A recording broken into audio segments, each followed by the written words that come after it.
While honeymooning in Maine, my wife and I stopped in the picturesque town of Booth Bay on a particularly dreary and rainy day.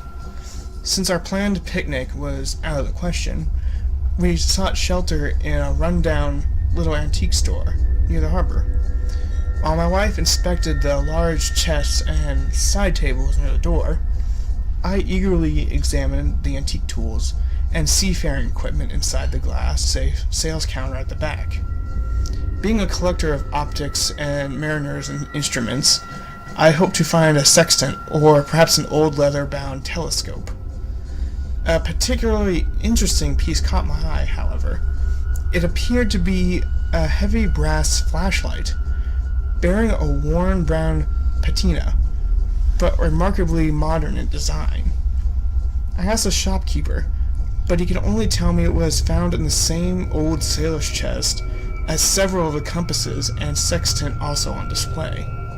He inquired as to whether I would like to purchase it for $5, or perhaps have it for free. It's worthless to me. Nobody wants it.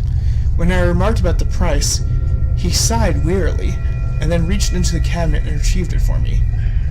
Here, see for yourself, feller. The craftsmanship was wonderful, quite durable and apparently handmade, perhaps originating somewhere in Europe. Worn lettering indicated it might be German, or perhaps Austrian in origin. I twisted the bulb housing and a weak red beam swept out. Poking it into a dark corner of the shop, I was greeted with fantastic monotone swirls, moving and entwining with each other like a pit of eels. As I stared further into the unusual projector kaleidoscope, my fanciful mind invented ghoulish faces and sinuous, gnarled tendrils. Shutting the device off, I turned excitedly to the shopkeeper. "Fantastic," I said. "It must have an oil filter of sorts in front of the lens. I have 2 Victorian kaleidoscopes, but none are illuminated like this." You don't get it, do you? Nobody gets it. They all come back to return it after a while.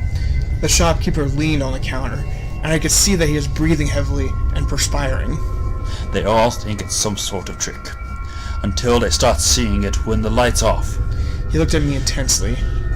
That ain't no projection, mister. That thing, that light, it ain't making up those creatures. It's just letting your eyes see what's already there.